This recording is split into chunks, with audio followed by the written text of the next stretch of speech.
There are a lot of myths on the Kashmir issue.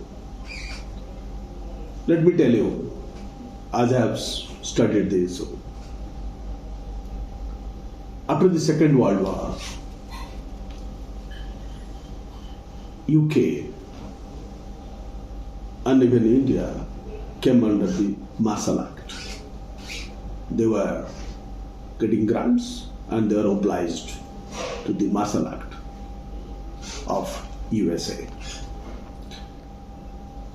UK was asked to release all the colonies and create a new model of economy, not the colonial economy, but a open liberal economy, which is also called the neo-colonial economy. America didn't have colonies, so they wanted an open system so that they could really control the market. And it was also decided that India will be divided into two nations.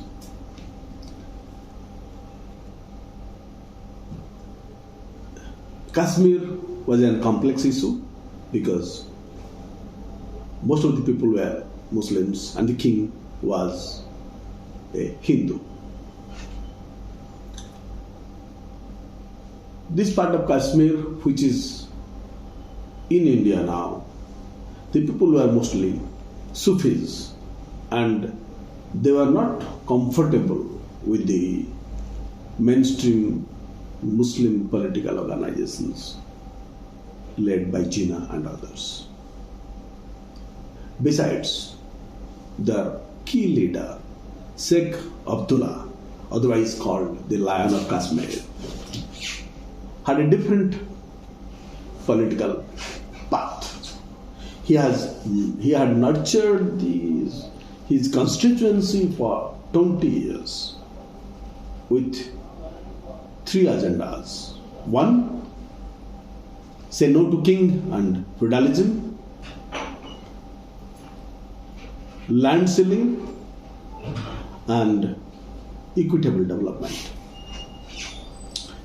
Sheikh Abdullah bargained with Nehru that he was willing to be a part of India if Nehru agreed for three things: the land ceiling, no king or feudalism, and autonomy within the Indian nation. Nehru had agreed and Abdullah had faith on Nehru. But this man, Hari Singh, who was officially the king and who had the seal to sign for accession, was unwilling to come within India.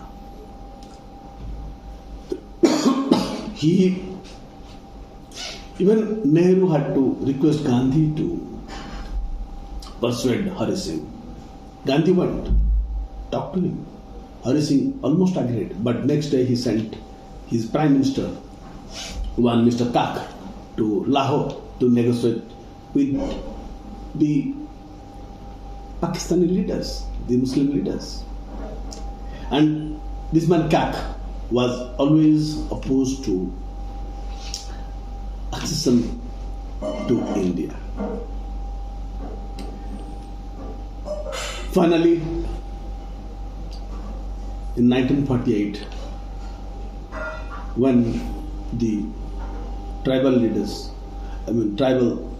militants came inside Srinagar, Kashmir, Hari Singh signed the document. It is believed that this attack by the tribal militants was organized by the Indian leaders in connivance with the British military. Let's not forget that in 48, it was the British leaders, British military officers who were commanding the military, and also in the ground, the commanders were also the English officers. They were the boss. And again, look, during partition, in Kashmir, these British military officers ensured that there is no violence, and all those Kashmiri villagers who wanted to go with Pakistan, they went to Pakistan. All those who wanted to come with India, they came with India. And British officers simply ensured it.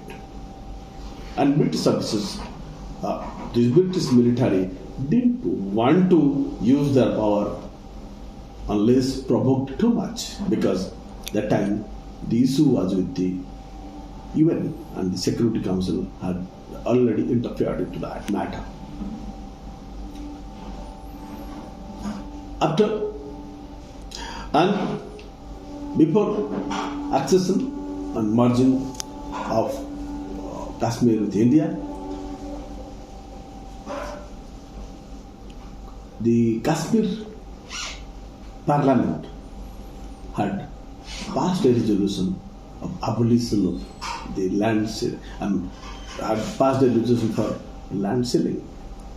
No one could have more than 20 acres of land.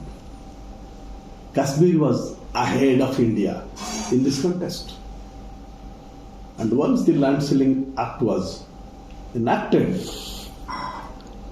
many of the Hindu landlords who were simply landlords, they left Kashmir, sold their land, and came to other places where they could live a luxurious life.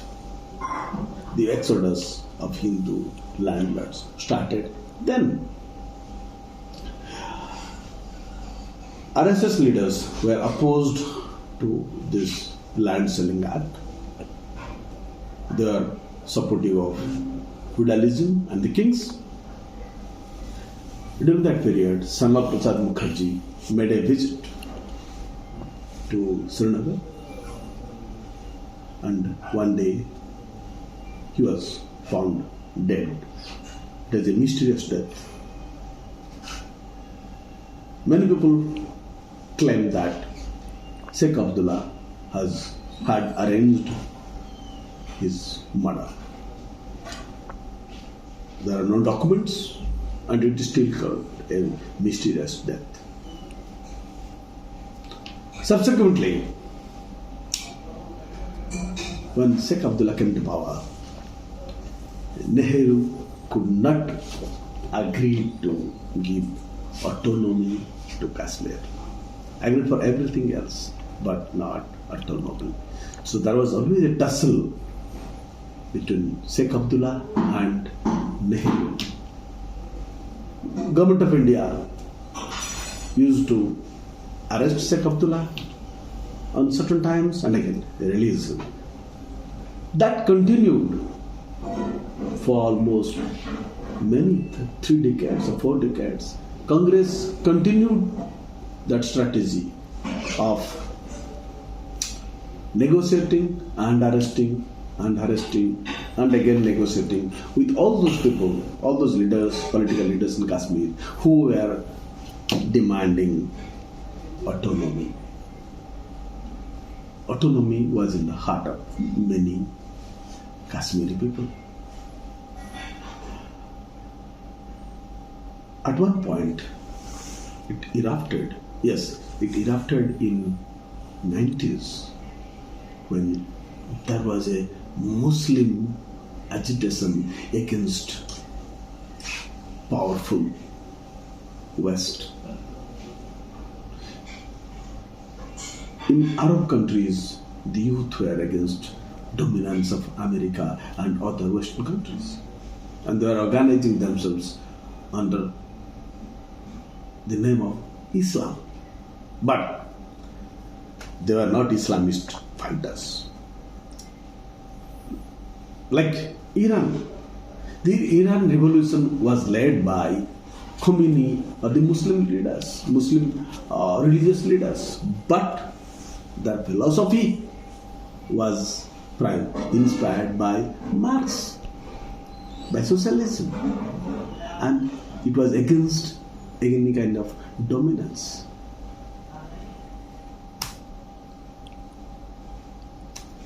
Now, the government has taken a stand not to give political space to different thoughts.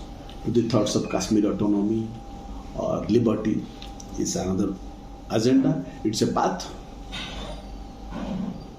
We don't know if this path will succeed. But one path that succeeded, I can clearly say, is the